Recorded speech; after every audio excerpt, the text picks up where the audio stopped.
Pessoal, boa noite a todos. Sejam bem-vindos. Dando início à nossa disciplina de instrumentação na parte prática, né, que a gente tem um módulo de automação aí dentro da instrumentação. Hoje nós vamos falar sobre um conteúdo estruturante da disciplina automação, que é sobre motores elétricos de indução. Então, o objetivo aqui é a gente fazer uma introdução hoje sobre os motores elétricos de indução, principalmente os motores elétricos de indução trifásicos que são utilizados na indústria. E o pessoal, tem alguém com o áudio aberto, tá? Tá dando um eco. Se puder fechar para mim, por favor. Bom, antes de falar sobre motores, pessoal, eu queria falar para vocês aqui, né, sobre os tipos de alimentação elétrica, né?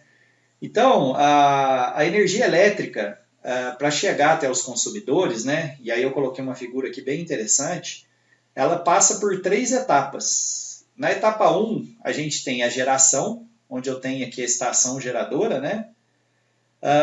Da etapa 1, que é a etapa de geração, que é a parte preta aqui, né, está até aqui na legendinha, passa para a etapa 2, que é a azul, que é a transmissão, e chega na etapa 3, que é a verdinha aqui, que é a distribuição dessa energia. Tá? Bom, algumas características importantes aqui, né? Eu vou falar mais para frente aqui em mais detalhes. Mas a estação geradora, ela gera uma energia trifásica. Daqui a pouco eu vou explicar o que é o trifásico, né? Quais são essas características do trifásico. Essa energia gerada no trifásico aqui na estação geradora é elevada por um transformador elevador de tensão, tá? Esse transformador elevador de tensão transforma a energia gerada aqui na estação geradora para transmitir nas linhas de transmissão para uma tensão bem alta. Então a gente tem linhas de transmissão aí, né, ou etapa de transmissão aqui, em 138 mil volts, 230, 345, 500 mil volts, tá? E aí, por que, inicialmente, né, que a gente precisa elevar tanta tensão aqui, nessa etapa aqui de transmissão, né? Bom, a gente sabe que a potência, ela é a tensão vezes a corrente, não é isso? Então é o seguinte, para manter uma mesma potência, para me transmitir uma mesma potência, se eu elevar bastante a tensão, que é o que eu estou fazendo aqui, ó, a corrente cai bastante.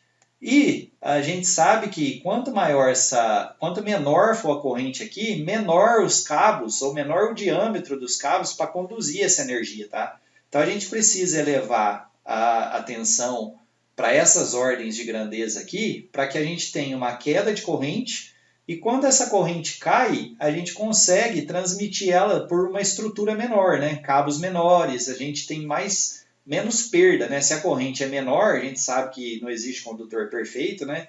A resistividade aqui dos cabos dessas linhas de transmissão, quando percorrida por corrente, vai gerar perdas. E quanto menor for essa corrente, menor são as perdas, tá?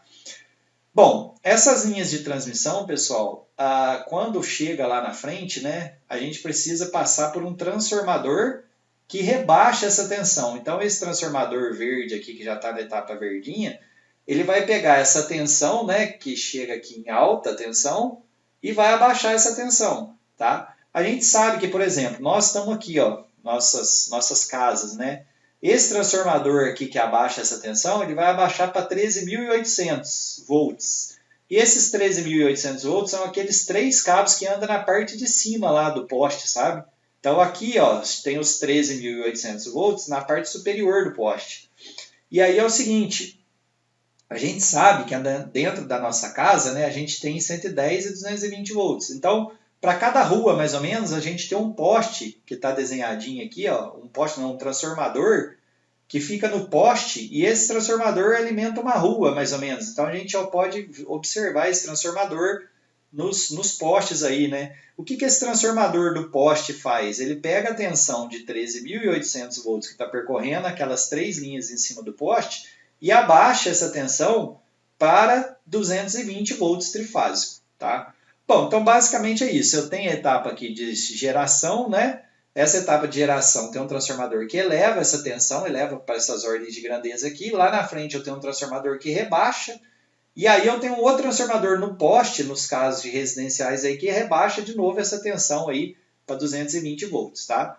Bom, existem grandes consumidores, grandes fábricas, né, que estão conectadas diretas aqui nas linhas de transmissão. Então, se a fábrica tem um consumo de energia muito grande, normalmente ela é conectada diretamente aqui na alta tensão, aqui direto nas linhas de transmissão, que é o que eu simbolizei aqui nessa fabriquinha conectada aqui direto na linha de transmissão, tá? Bom, como que funciona um gerador trifásico, tá? A gente sabe que se eu movimentar um ímã na frente da bobina, eu gero uma energia, né?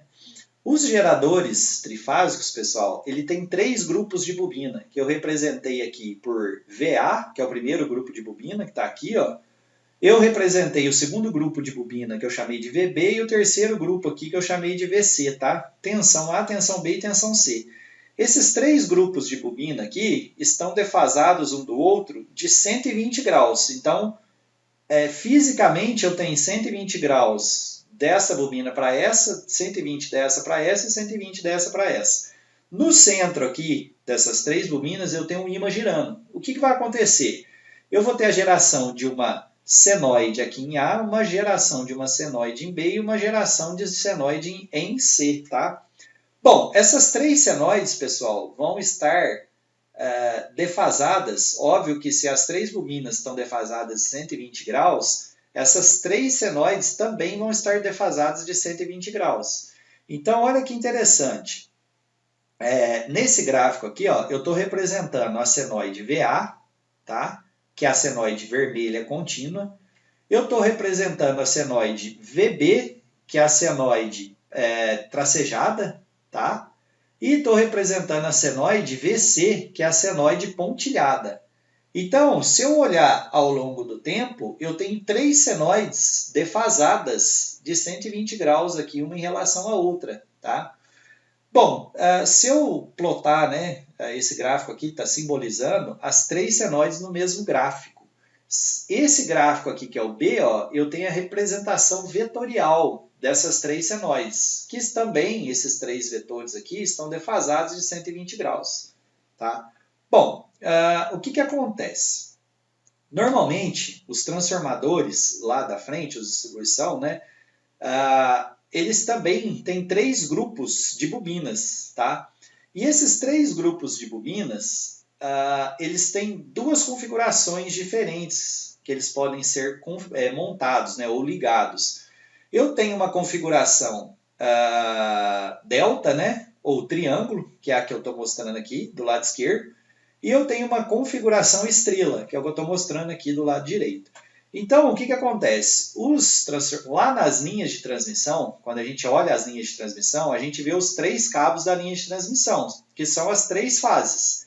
Então, eu tenho a tensão VA numa fase, a tensão VB em outra e a tensão VC na terceira fase, tá?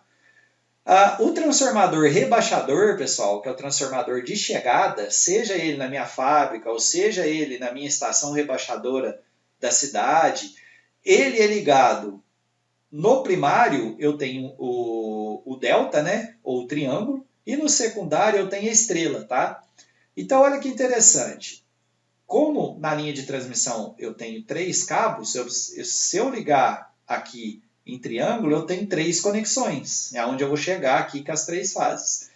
Nessa configuração aqui, que é a estrela, surge a parte central da estrela aqui, né? Então eu vou ter as 3 fases na ponta e tenho a conexão central aqui, que eu chamei aqui nesse caso de neutro, tá? Então eu posso ter as 3 fases nas 3 pontas e a conexão central é o meu neutro, tá?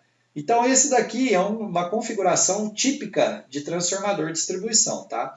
Bom, por que eu estou falando isso? O que nos interessa? Oi?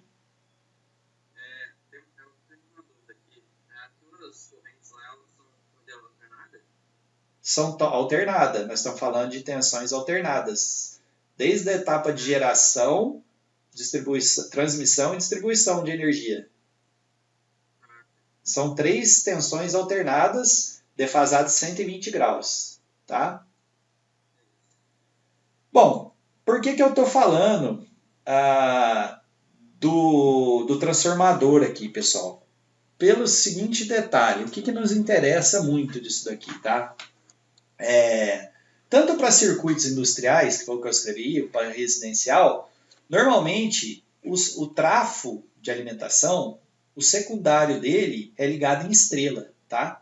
Se eu tenho uma estrela, como eu acabei de falar agora há pouco, eu vou ter 3 conexões, né? Uma conexão na ponta aqui de cada bobina, e as 3 bobinas estão conectadas por um terminal central que eu chamei de neutro. Tá? E aí vem, a terminologia aqui que nos interessa. Tá? Quando eu olho de fase para fase, que eu coloquei aqui, ó, eu chamo a tensão de fase para fase de tensão de linha. E a tensão entre qualquer uma das fases para o neutro, eu chamo de tensão de fase. Tá? Então a tensão de fase é a tensão daqui em relação ao neutro, ou a tensão dessa fase em relação ao neutro, ou a tensão dessa fase em relação ao neutro. E a tensão de linha é a tensão entre as fases, ou seja, dessa fase para essa, dessa fase para essa e dessa fase para essa. Tá? Bom, o que acontece? Qual é, pessoal, a relação entre as tensões de linha e as tensões de fase? A tensão de linha é a tensão de fase vezes raiz de 3. E a tensão de fase é a tensão de linha dividido por raiz de 3. Eu simplesmente trabalhei essa equação aqui, tá? Bom, o que isso quer dizer, pessoal? Vamos pensar no nosso sistema residencial, né? A gente sabe que nosso sistema residencial, a gente tem a tensão de linha em 220 volts, tá? Então, se eu medir na nossa residência a tensão entre qualquer uma das duas fases, eu vou medir 220 volts. Se eu medir a tensão entre qualquer uma das fases para o neutro, a tensão resultante vai ser 220 volts dividido por raiz de 3. 220 volts dividido por raiz de 3, eu tenho 127 volts. Entenderam? Então, na nossa casa, a tensão entre as fases, ou a tensão de linha, é 220 volts. A tensão entre qualquer uma das fases para o neutro é 127 volts. Entenderam? Legal. Bom, o que acontece, pessoal? Na indústria, na distribuição residencial, a tensão de linha é 220, né, a gente sabe, e a tensão de fase é 127. Nas indústrias, pessoal, normalmente as tensões de linha é 380 ou 440. Nós temos algumas fábricas aqui em Poços que utilizam a tensão de linha de 380, outras que utilizam a tensão de linha de 440. Então, se eu chegar numa fábrica que a tensão de linha é 380 e eu pegar uma fase e medir para o neutro, eu vou obter 220 volts. Por quê? Porque 380 dividido por raiz de 3 é 220. Tá? Se eu chegar numa fábrica onde a tensão de linha é 440 volts, se eu medir em qualquer uma das fases para o neutro, eu vou ter uma tensão de 254 volts. Tá certo? Ficou claro para todo mundo? Posso seguir? Tem alguém tentando entrar na sala aqui, né? Só um minutinho que eu vou ver quem que é. O Gustavo. Ô, Gustavo, boa noite.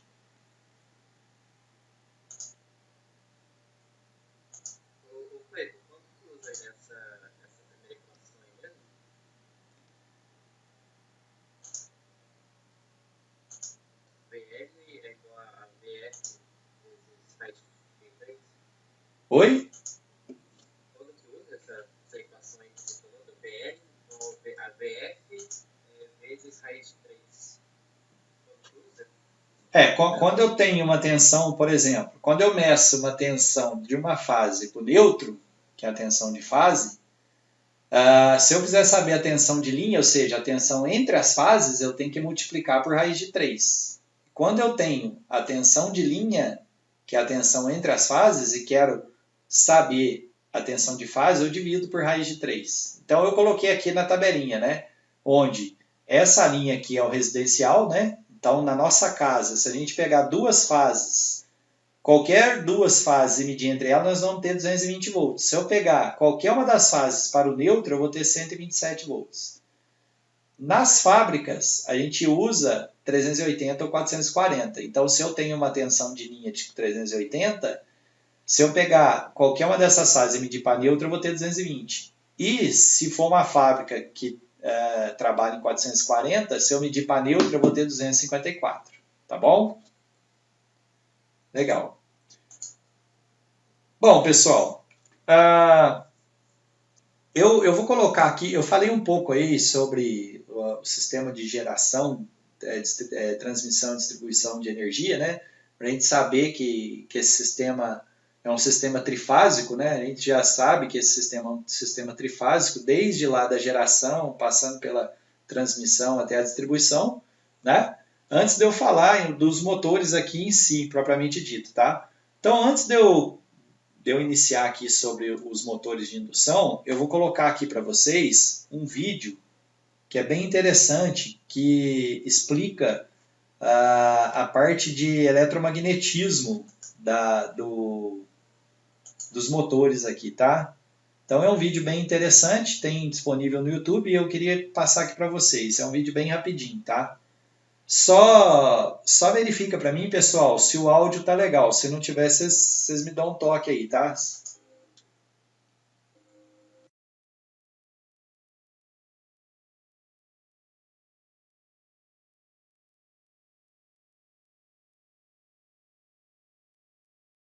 Também é um campo magnético.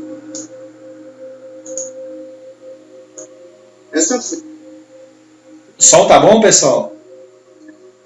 tá legal agora. Um fio percorrido por corrente elétrica sofre uma força quando em meio a um campo magnético. Essa força pode ser determinada pela regra da mão direita, com o dedo indicador no sentido convencional da corrente e o dedo médio no sentido do campo magnético. O polegar indicará a força resultante dessa interação, a força magnética.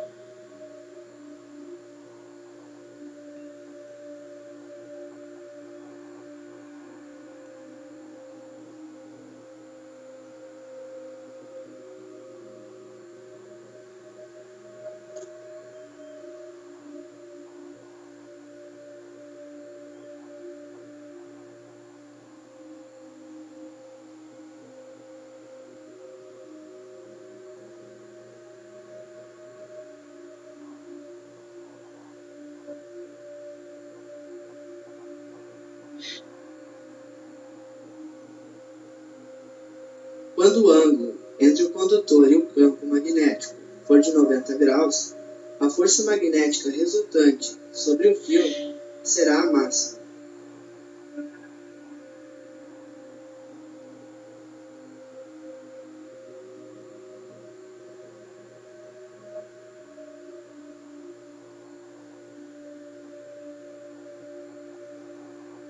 Se o ângulo for de 180 graus entre o campo magnético e o condutor, a força resultante é nula, porque o seno de 180 graus é zero.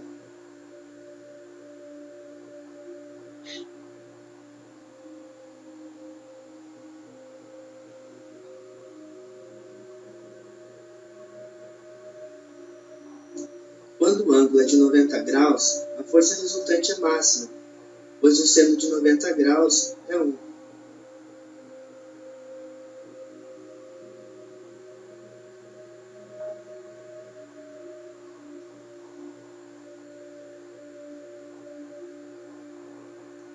À medida que o ângulo entre o sentido da corrente e o campo magnético diminui, também diminui a força magnética sobre o fio.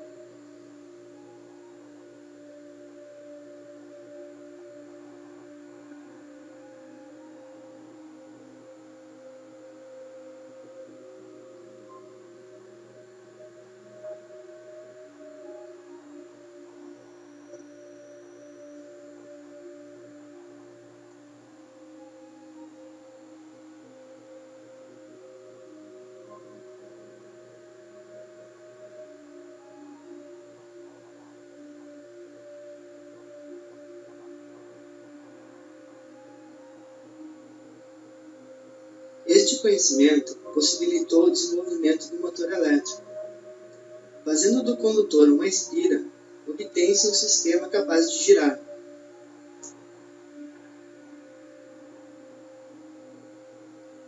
À Aplicando a regra da mão direita nos dois lados da espira, verifique-se que a força magnética resultante em cada um dos lados é oposta à outra.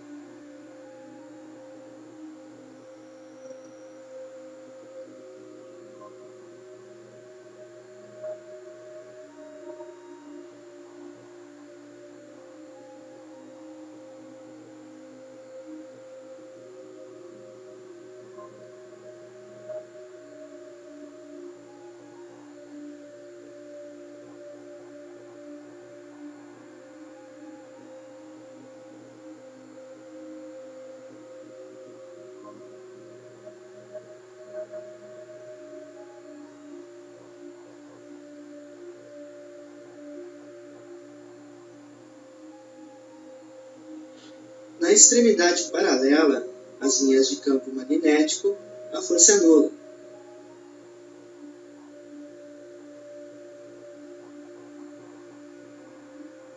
Depois você disponibiliza para a gente esse vídeo aí. As forças magnéticas resultantes fazem a espira girar apenas 90 graus.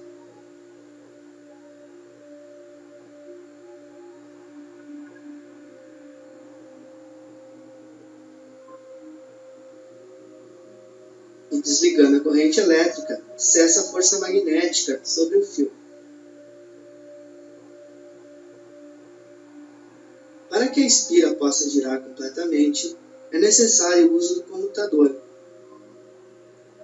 que é um disco de material condutor dividido por um material isolante.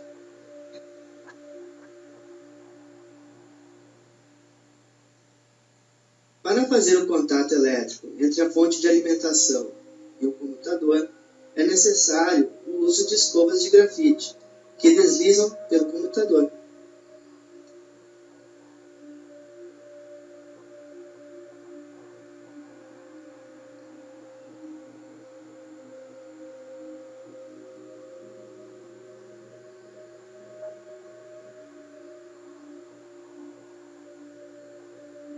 À medida que o comutador gira, é feita a inversão da corrente elétrica na espira.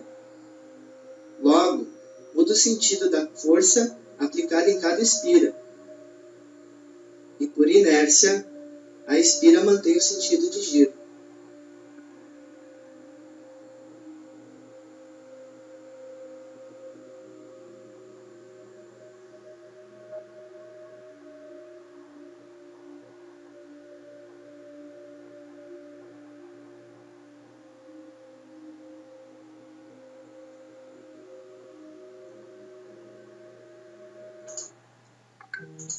Bom, pessoal, é isso.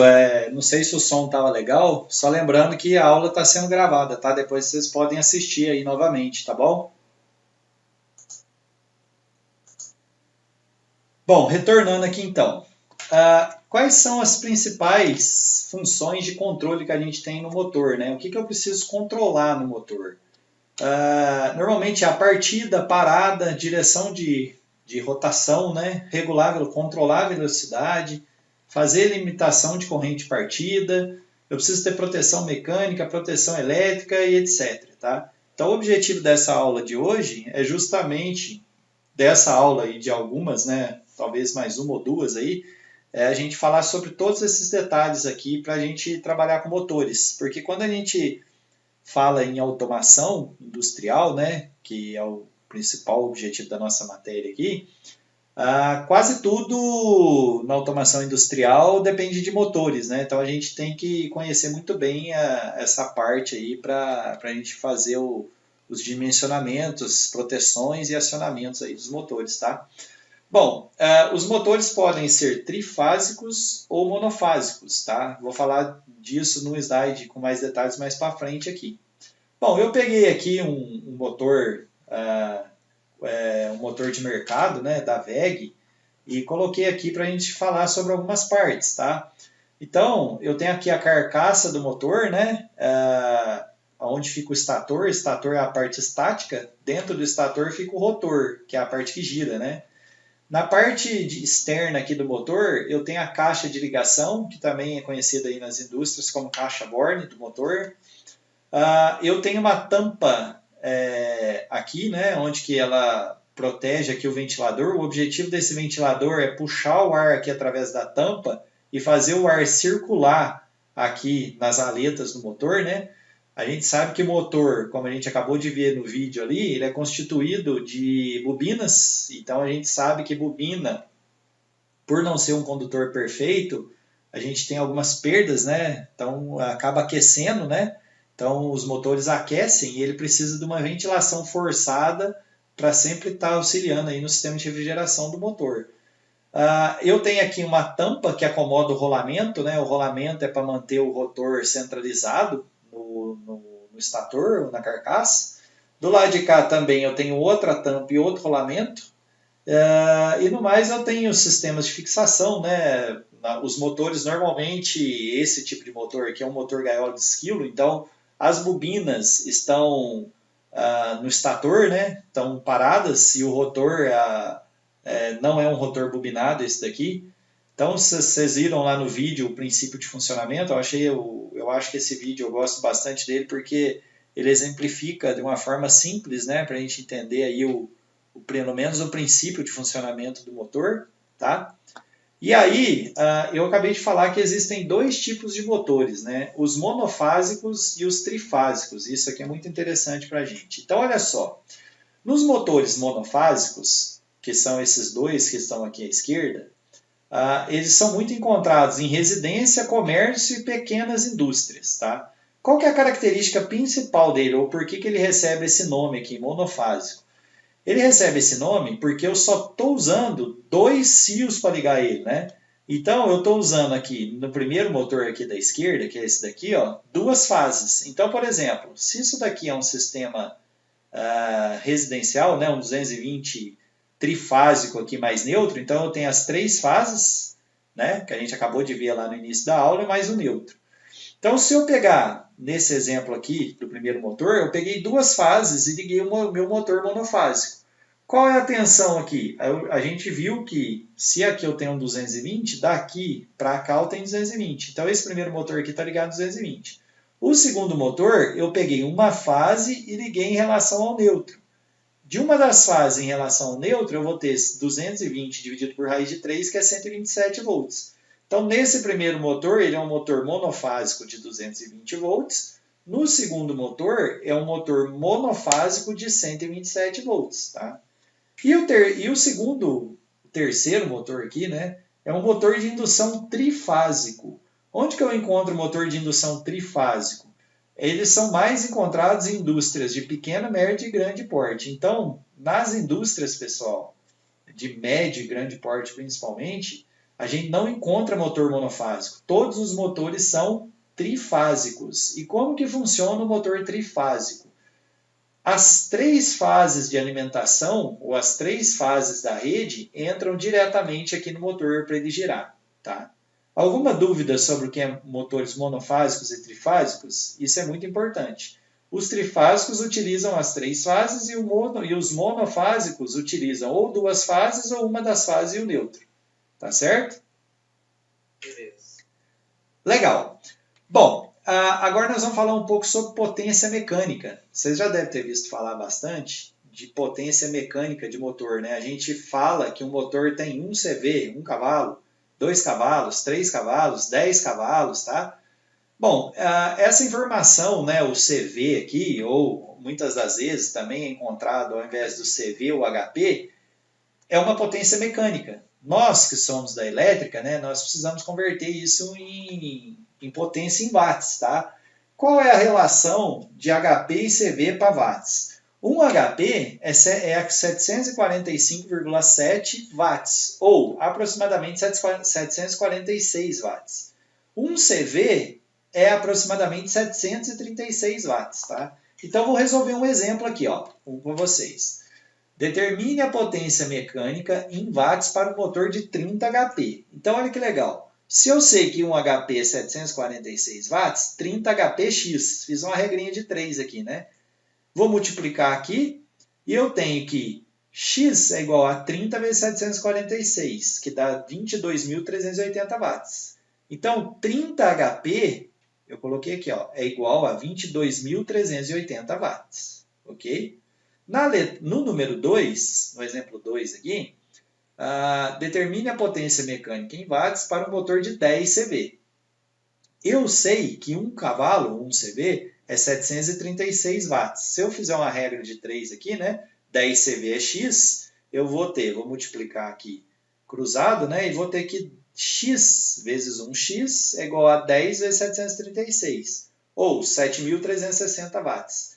Então, 10 cavalos é, para nós da elétrica, 7.360 watts. Tá? Legal.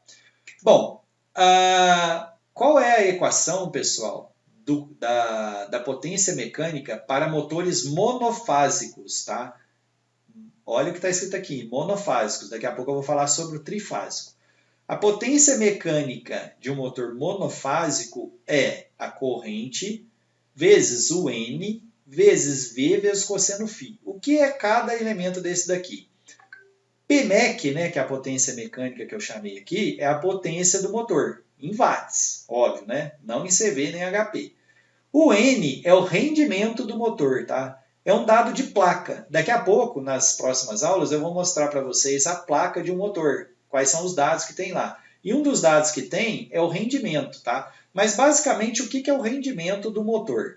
A gente sabe que quando eu coloco uma energia elétrica no motor, a energia mecânica que chega no eixo é um pouco menor. Por que é um pouco menor? Porque a gente tem muitas perdas no motor, né? Igual a gente tem perdas no motor do carro, a gente tem perdas no motor elétrico.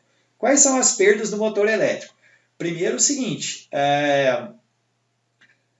a gente sabe que os condutores das bobinas não são condutores perfeitos, eles aquecem. Então, se eles aquecem, eu estou perdendo energia, tá? Outra coisa, a gente sabe que os rolamentos mecânicos do motor, por melhor que sejam os rolamentos, eu tenho uma determinada perda ali por atrito, né, por fricção. Então, no motor elétrico, eu tenho muitas perdas. Então, o que é o rendimento? O rendimento é quantos por cento da energia que eu aplico elétrica chega no eixo mecânico, tá? O ideal é que o rendimento fosse de 100%, ou seja, toda a energia que eu aplicasse no motor fosse para o eixo mecânico. Mas, na prática, isso não acontece, tá? Os motores evoluíram bastante. Hoje eu tenho motor aí com 95%, 96% de rendimento. O que quer dizer isso? Que 96% da energia que eu aplico nele vai ser disponibilizada mecanicamente lá no eixo, tá? Então esse é o rendimento. O ideal é que fosse 100%, mas não é, é um pouco menor. O V dessa equação é a tensão de alimentação do motor, tá? Então, eu tenho a corrente, que é o I, né?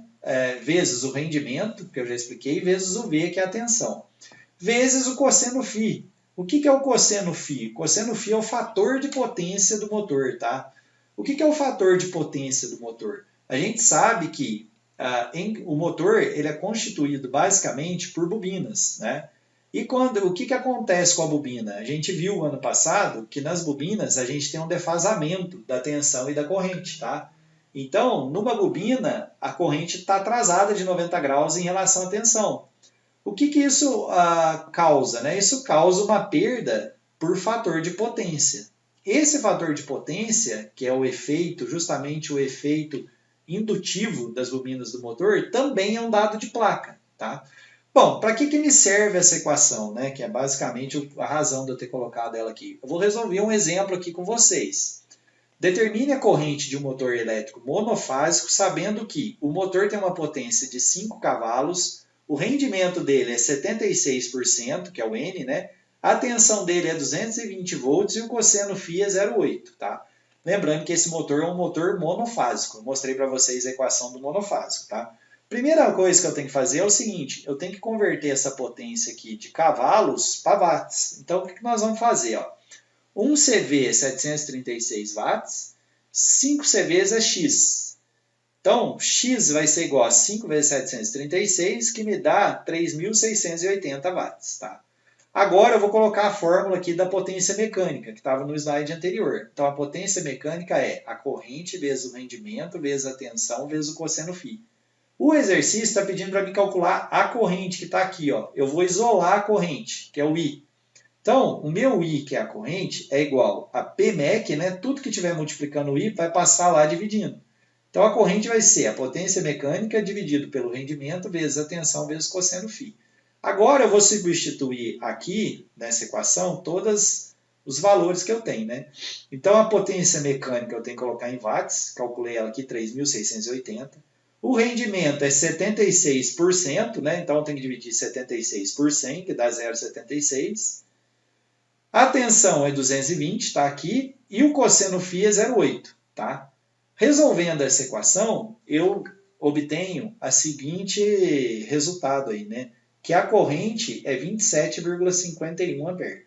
Então, se eu tiver um motor um motor monofásico de 5 CVs com 76% de rendimento, 220 volts e um cosseno φ de 0,8, a corrente desse motor é 27,51 ampere, tá? Então, essa equação é bem útil para a gente aí. Bom, e quando eu tenho um sistema trifásico? Perceba o seguinte, quando eu tenho um sistema trifásico, a equação é muito semelhante à do monofásico, com uma exceção. No meio aqui, né, multiplicando os termos aqui, eu tenho raiz de 3, tá? Então, quando eu quero aplicar essa equação para um motor trifásico, que na maioria das indústrias, como eu disse, né, de médio e grande porte, os motores são trifásicos. Então, nós vamos usar essa equação aqui, que tem um raiz de 3, tá? Todos os outros termos são os mesmos. O raiz de 3 é uma constante, né? Então, a potência mecânica é dada em watts, o I é a corrente em ampere, o N é o rendimento, o raiz de 3 é uma constante, o V é a tensão e o cosseno φ eu já expliquei, tá? Vamos resolver um exemplo. Determine a corrente de um motor elétrico trifásico, sabendo que a potência dele é 5 cavalos, o rendimento 76%, a tensão 220 volts e o cosseno φ 0,8. Então, a primeira coisa que eu tenho que fazer é converter essa potência mecânica aqui de CVs para watts, né? Se 1 CV é 736 watts, 5 CVs é X. Então, X vai ser igual a 5 vezes 736 e eu tenho 3.680 watts. Bom, a fórmula da potência mecânica está aqui, né? Potência mecânica é corrente vezes o rendimento, vezes raiz de 3, vezes a tensão, vezes cosseno φ. Vou isolar o I que está aqui. Então, o I vai ser potência mecânica dividido por rendimento vezes raiz de 3, vezes tensão, vezes cosseno φ. Vou substituir os valores. 3.680 watts para a potência mecânica. 76%, que é 76 dividido por 100, que dá 0,76, vezes raiz de 3, vezes 220, que é a tensão, vezes 0,8. E eu obtenho uma corrente de 15,88 amperes. Perceba o seguinte, pessoal, no exemplo anterior, que eu resolvi do motor monofásico, os dados aqui eram o mesmo, tá? Perceba que simplesmente do motor anterior, que era monofásico, a corrente era maior do que a do motor trifásico. Então, vocês perceberam que uma das razões, né, da gente usar motor trifásico é justamente o quê? Que motores trifásicos têm correntes menores, né? Isso, de certa forma, deixa o custo de instalação dos motores trifásicos mais baratos do que os motores monofásicos. Então, os motores trifásicos, mesmo que tenham as mesmas características, possuem corrente menor, tá? Bom, é isso, pessoal. Eu vou parar a gravação aqui e aí vocês ficam